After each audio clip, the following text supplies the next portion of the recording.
La mort de certains amis entr'ouvre notre tombeau, écrivait en 1913 Anne Baratin, philanthrope et poétesse française. Si la mort est une expérience dramatique pour ceux qui y survivent, elle n'en est pas pour autant à édulcorer dans les jeux de rôle. Qu'elle soit utilisée comme avertissement ou comme marque d'une erreur, mort, deuil et regret sont des sentiments forts qui peuvent être exploités lors de vos parties. Dans un jeu vidéo, la mort est souvent un élément clé du gameplay. Il s'agit de sanctionner une faute par une perte partielle ou totale de la progression du joueur. Suivant les jeux, la mort est souvent synonyme d'un échec et d'un message invitant à une autre tentative. La mort a-t-elle une vocation autre que simplement pénaliser le joueur, le sanctionnant de sa faute par la recréation d'un personnage et la perte de quelques artefacts, ou bien la perte d'informations capitales au décès d'un personnage non-joueur? Se limite-t-elle réellement à cela, ou a-t-elle une vocation plus profonde, celle de provoquer un sentiment d'empathie fort, ou bien même de rappeler l'éphémérité de la vie de votre personnage? Bonsoir à tous et à toutes. Depuis mes dernières sessions de jeu de rôle, quelques questions me taraudent l'esprit quant à l'utilisation de la mort et son utilité dans la narration au niveau des jeux de rôle. Ce que je veux dire par là, c'est comment est-ce que une mort peut être utile à l'histoire ou pourquoi vouloir scénariser une mort pour faire avancer une histoire. Avant que nous commencions, sachez que je vais utiliser ici un certain nombre d'exemples. Ils n'ont pas pour but de stigmatiser des comportements ou de les encenser, c'est juste qu'ils vont me servir à illustrer mes propos afin de ne pas avoir à parler dans le vide. Donc le but ne va pas être de dire tel comportement est bien, tel comportement est mauvais, étant donné que de toute manière, cela dépend de votre manière de vous, en tant que MJ, gérer les événements, et ça dépend également de vos joueurs. Il n'y a pas de bonne et de mauvaise façon de masteriser un jeu de rôle. Si, à la fin de la séance, tout le monde s'est amusé et personne n'a de sentiment de frustration ou de... Et si à la fin de la séance, personne n'a de sentiment de frustration, c'est que vous avez réussi votre travail en tant que maître du jeu. La perception des sentiments que vous allez vouloir transmettre au cours de vos sessions va dépendre de vos joueurs, mais vous allez être la modalité qui va permettre son expression. Ce que je veux dire par cette phrase alambiquée, c'est que vous, en tant que maître du jeu, vous êtes celui, ou bien celle, qui va faire vibrer vos joueurs en fonction des mots que vous allez choisir. Vous allez éveiller des émotions au fur et à mesure qui vont faire passer de simples descriptions d'actions à situations vraiment vivantes où vos joueurs seront impliqués. Mais toutefois, c'est à eux de traduire ces mots que vous allez dire en messages sensibles, en messages qui va leur donner des émotions. Et ces messages sont dépendants bien évidemment de leur vécu personnel et de leur sensibilité à ce que vous allez leur décrire. Partant de ce point, plusieurs constats peuvent s'opérer. C'est majoritairement par les sentiments du coup que votre joueur va se sentir concerné dans ce que vous allez lui raconter. Donc probablement, si jamais il arrive à une telle situation, il va s'impliquer plus dans l'histoire. De plus, s'il s'implique à cette histoire, au personnage, on peut penser qu'il va plus s'y attacher, qu'il va plus s'attacher aux autres personnages de son groupe et également aux PNJ que vous allez leur décrire, que vous allez leur présenter. L'homme est capable d'empathie envers les personnages de fiction. Une description bien ficelée, une corde bien tendue, et vous voici promener comme une marionnette à travers vos sentiments. Mais encore faudrait-il réussir à créer cette alchimie. Et c'est là tout le problème et sur lequel je ne vais pas tant pouvoir vous aider. Il va falloir que vous arriviez à faire des descriptions qui arrivent à faire attacher à vos joueurs au personnage, et ainsi, si par exemple vous laissez votre personnage pendant une longue période avec vos joueurs, lorsque ce personnage va être amené à mourir, et la perte se ressentira bien plus par le manque lors de petites actions quotidiennes, que réellement par une statue commémorative. La répétition de ce manque, créé par une habitude prise, causera probablement plus de sentiments aux joueurs que un passage transitoire dans un groupe. Toutefois, le fait de laisser un PNJ, par exemple, en contact avec les joueurs pendant longtemps, peut également avoir quelques problèmes. En le faisant passer longtemps en leur compagnie, comme compagnon de voyage par exemple, on pourrait penser qu'une certaine alchimie s'installe entre eux, et que à la mort de ce personnage, on tient un bon moyen de faire une bonne scène dramatique. J'ai eu le cas d'un PNJ qui, tout au long d'un arc, sa présence a un petit peu ennuyé les joueurs au final. Et ainsi, donc, à sa mort, là où je souhaitais une certaine forme de tristesse, eh bien ce sont totalement d'autres sentiments qui se sont dégagés. Une sorte de sentiment de liberté au final. C'est là ce que je souhaitais dire quand je disais que la perception des émotions était totalement personnelle. Là, dans le cas présent, c'était les joueurs qui avaient interprété ce PNJ comme étant au final ennuyeux. Et donc, c'est à vous, en tant que maître du jeu, de faire attention à vos descriptions, de faire attention aux actions que vos personnages vont accomplir, afin de faire des personnages qui ne tombent pas dans cette case, et qui donc ne fassent pas la même erreur que ce que moi j'ai fait. Ce que je vous conseille, avant d'utiliser ce genre de ficelle, c'est tout simplement d'avoir quelques séances avec vos joueurs, pour pouvoir les doser, pour pouvoir vous dire qu'est-ce qui va les faire vibrer et qu'est-ce qui ne va pas les toucher du tout. Ainsi, vous allez pouvoir déterminer ce que vous allez pouvoir faire, afin de les toucher aux points les plus sensibles. Si vous avez un joueur qui est en difficulté, par exemple qui est arachnophobe, le but n'est pas de le confronter à sa peur. Le but est que tout le monde autour de la table passe un bon moment. Aussi, pour cela, je ne saurais que vous recommander de bien jauger ce qui va toucher vos joueurs, mais sans leur porter préjudice.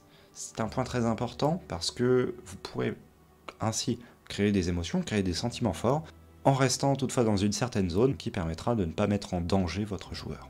L'expérience de sa propre mort va être dépendante de la manière de mourir, mais probablement tout autant que des règles qui s'opèrent en ce cas. Une mort peu héroïque, comme un étouffement par pancake, restera longtemps dans les mémoires certes, et n'aura pas le même impact dans les esprits qu'un joueur se sacrifiant pour sauver tout un groupe. Toutefois, cela va dépendre du profil des joueurs dans la partie, mais une des choses qui post-mortem va avoir un impact pour le joueur en question, va être ce qui va se passer après sa disparition tragique. Les règles sont quelque chose de très important. J'en parlais un petit peu plus tôt, et je vais un petit peu développer ça, parce que pour moi c'est une partie très importante lors de la mort. Pour moi il y a tant la manière dont la mort va être montrée, que la manière dont la mort va être traitée après pour le joueur. Il y a différentes politiques à ce sujet, et je pense qu'il est bon de voir un petit peu ce qu'il est possible de faire, afin de choisir, dès le début de son JDR, la manière dont on va au niveau purement gameplay. Je parlais un petit peu plus tôt de la mort avec reroll, avec possibilité donc de retour dans la partie. Si ce système existe, il peut toutefois amener une certaine idée que la mort n'est au final qu'une sorte d'état transitoire, avec au final une faible implication, pour certains du moins. La perte de simplement quelques biens, et une identité nouvelle. Bien sûr, ça va vraiment dépendre des joueurs. Il y en a qui vont être bouleversés par la mort de leur personnage, et vous n'avez pas besoin de penser outre mesure pour cela. A l'inverse, toutefois, il y en a pour certains qui ça ne va pas poser trop de problème de mourir et de recréer un personnage ensuite. Pour d'autres, il faudra simplement plusieurs sessions pour qu'ils puissent s'attacher à leur personnage. Tous n'ont pas le même niveau d'implication vis-à-vis de leur personnage et la même sensibilité. Il y a autant de types de joueurs que de joueurs. J'ai déjà eu des joueurs qui ont choisi de limite se sacrifier pour avoir une nouvelle identité à la fin d'un arc de JDR et pouvoir explorer un autre personnage. Ce n'est pas à condamner, c'est une possibilité si le jeu l'offre. Une autre chose que j'ai expérimenté, c'est la mort définitive. Autrement dit, si vous mourrez dans le JDR, vous ne participez plus aux séances. Ça a des avantages et ça a également des inconvénients. Ça apporte un vrai poids à la mort, mais d'un autre côté, ça amène le problème que votre groupe de joueurs peut rapidement décliner en termes de nombre. Si jamais vous avez un joueur qui meurt par exemple lors d'une de vos premières séances, vous devrez continuer sans ce joueur ou alors en faisant intervenir un autre joueur que vous ferez rejoindre le groupe par des artifices scénaristiques. C'est très discutable. Je sais que je vais éviter de le faire à l'avenir parce que ça apporte quelques problèmes pour pas beaucoup de récompenses au final. Et surtout, je pense une frustration, même si je ne l'ai pas demandé aux joueurs, je pense qu'il y a une légère frustration vis-à-vis de ce point. Après, bien évidemment, étant donné que les morts ont correspondu à la fin des arcs, ça n'a pas spécialement posé de problème. Mais je pense que si jamais il y avait un joueur qui était mort en début et qui n'avait pas pu jouer pendant toute la suite, là ça aurait pu leur poser problème. Et justement, si la mort transitoire peut être prise comme une simple étape, comme une règle au final, la mort définitive peut être prise comme une punition, une privation de jeu, et non pas au final un moyen de créer des émotions chez les restants et chez celui dont le personnage va mourir. Ça peut amener également à des situations qui soient dénuées de tout plaisir pour les joueurs, et ce qui n'est pas le but, étant donné que le JDR reste d'abord et avant tout une passion, un loisir. Vous ne devez pas mettre vos joueurs en difficulté, comme je disais tout à l'heure, mais vous ne devez pas non plus mettre vos joueurs en situation d'échec. Le but n'est pas de vous déchaîner sur vos joueurs. Le but est vraiment de construire une histoire avec eux où tout le monde ait sa place et où tout le monde s'amuse à un moment ou à un autre, bien évidemment. Tout le monde ne s'amuse pas forcément en même temps et sur les mêmes choses, mais tout le monde doit trouver son compte dans une séance. Une autre idée pourrait être que lorsqu'un joueur meurt, là on est assez proche de la mort avec reroll, il attend quelques séances avant de reroll. Mais là, bon, bien évidemment, ça amène le côté du « la mort n'est qu'une règle », la règle au final supprime l'immersion. Et c'est totalement ce que vous voulez éviter. Une autre pensée que j'ai expérimentée dans Oblafaya est d'avoir un groupe de personnages de réserve. Vous demandez à vos joueurs de créer un personnage, ou plusieurs, et vous créez d'autres personnages, ou vous n'en créez pas, suivant les choix que vous avez faits. Et ensuite, lorsque le personnage d'un joueur va mourir, il va incarner un autre groupe dans un groupe qui a été défini du coup avant. Ce que ça permet, c'est d'avoir une certaine cohérence. Vous faites jouer les personnages quand vous en avez besoin, et également, vous faites que ces personnages de réserve, donc ces PNJ au final, aient des interactions avec le monde et aient potentialité de mourir. Ça va mettre beaucoup de réalisme, et surtout le fait qu'ils puissent mourir, le fait qu'ils puissent se blesser alors que des joueurs ne le contrôlent pas, permet aux joueurs de voir comme des vraies personnes, et non pas comme des vies de rechange dont ils pourraient disposer à leur bon vouloir. J'ai également laissé entendre que selon la mort, l'expérience qui allait en découler allait être vraiment différente. Au-delà du mental de vos joueurs, d'autres paramètres au niveau du déroulé de l'action vont entrer en compte. Le tempo de l'action va beaucoup jouer, il va apporter du réalisme ou non à la mort. Face à une créature tentaculaire multimillénaire endormie, pas question de faire durer une agonie pendant des heures, la mort doit être rapide, brutale, brève, afin de susciter l'effroi et de sous-tendre aux joueurs le message que si jamais ils se font attraper, c'en est fini d'eux, ils n'auront pas d'échappatoire. A l'inverse, si vous voulez provoquer plus d'émotions, provoquer quelque chose où les joueurs aient le temps de se poser, d'avoir des sentiments et de l'empathie, pensez à la scène avec Boromir dans Le Seigneur des Anneaux. Cette scène est extrêmement clichée par certains points, mais elle a le mérite de vraiment développer des émotions chez le spectateur. Elle dure un certain temps, sans trop s'éterniser toutefois. La phase avant de la mort n'est pas non plus complètement cliché, dans le sens que le personnage n'a pas le temps de faire tout un discours avant de mourir.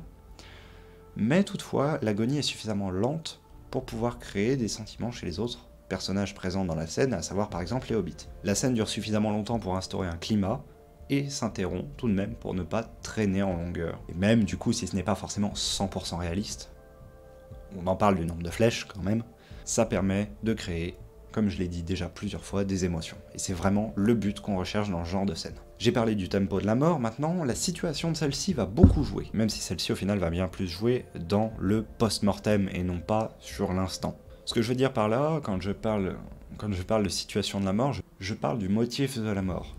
Je parle de, par exemple, vous allez vous étouffer, vous allez tomber. Ça va vraiment donner le cadre de la mort et donner le référentiel qui va permettre à vos joueurs d'avoir des sentiments différents. Une mort par assassinat, il va y avoir du coup, si jamais l'assassin s'en sort par exemple, une pression sur les joueurs qui dit on peut les tuer, il est possible qu'ils meurent. Avec toutes ces contraintes à gérer, toutes ces choses à penser, on peut se demander pourquoi est-ce que ce serait intéressant d'utiliser la mort dans les jeux de rôle. Ça amène certains côtés positifs.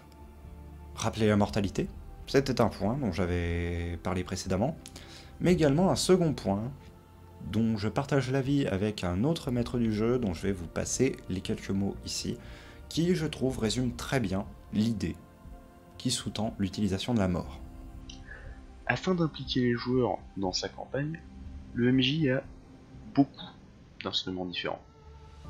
Je vais pas tous les citer ici parce que c'est pas le thème de la chronique, mais le plus puissant de ces instruments est probablement la mort ou la perte d'un PJ ou d'un PNJ qui est dans le groupe. Tout simplement parce que, et ça c'est humain, personne n'a envie de perdre quoi que ce soit. Et donc quand on perd quelque chose, on a forcément envie de se venger de la personne qui nous l'a fait perdre. Et donc à moins d'avoir des joueurs tellement pas impliqués dans la campagne que dans tous les cas ça ne vaut pas la peine de faire le JDR, ou alors à moins que le MJ ait fait vraiment une grosse erreur là-dessus, si l'antagoniste cause une perte au groupe de protagonistes, forcément le groupe de protagonistes va vouloir se venger de l'antagoniste et va s'impliquer bien plus dans la campagne que si c'était juste l'antagoniste qui avait fait, je sais pas moi, brûler la ferme à côté d'eux parce qu'il est méchant. Mais le problème, c'est que bien que ce soit probablement le meilleur outil pour impliquer les joueurs dans la campagne, c'est aussi probablement l'outil qu'il faut le moins en abuser, de peur de désintéresser complètement les joueurs. Bien évidemment, c'est un procédé dont il ne faut pas user et abuser, comme il l'a dit et comme je le pense également. Utiliser cette technique une fois dans un scénario met une certaine ambiance, mais par contre, l'utiliser à chacun de vos scénarios et plusieurs fois dans le scénario va juste amener une sorte de fatalité dans l'esprit des joueurs. Ils vont s'attendre à ce qu'il y ait un mort qui meurt face à l'antagoniste, et qu'ensuite, eh bien, l'antagoniste, ce soit celui qui a tué un des joueurs à la première séance. Ne tombez jamais dans la routine, innovez toujours, c'est le conseil clé de toute manière qui ne s'applique pas que à la mort dans les jeux de rôle, mais qui s'applique à absolument tout dans les jeux de rôle. faites de l'innovation en permanence. C'est vraiment le point qui est le plus important dans les jeux de rôle. Innover. C'est tout ce que j'aurais à vous dire. C'est le seul véritable conseil que je puisse vous donner. De manière générale, arrangez-vous pour ne pas être trop frustrant dans vos morts. Ne faites pas de morts scriptées, laissez toujours une échappatoire possible, mais si jamais vous avez à effectuer une mort sur un de vos personnages, faites-le, ne vous retenez pas. Si jamais le joueur le prend mal, discutez-en avec lui. Prenez le temps, ensuite, à la fin de la session, d'en discuter avec lui, et même si ça se passe visiblement bien, prenez le temps d'expliquer les raisons, prenez le temps de tout expliquer, afin que lui ne le prenne pas pour lui, et que ce soit tout simplement accepté, et que le joueur en reparte tout simplement de plus belle. Par exemple, si c'était une mort suite à une erreur, il est important d'expliquer les raisons du pourquoi si jamais le joueur ne l'a pas compris. Mais quoi qu'il en soit, une mort ne doit jamais être une punition de la part d'un maître du jeu envers un joueur. C'est toujours une punition de l'environnement, et quand je dis environnement, je parle au sens large, de l'univers, d'un PNJ ou d'un pancake. Jamais de vous envers un joueur, mais bien d'un facteur environnemental sur un personnage joueur. C'est très important. Si jamais on sent que c'est vous qui vous attaquez à un joueur, déjà on contredit avec le fait que le jeu de rôle soit quelque chose de ludique. C'est quelque chose, c'est du théâtre, c'est du jeu de rôle. Vous jouez un rôle, le joueur en joue un aussi. Et chose très importante, ça doit être perçu comme tel.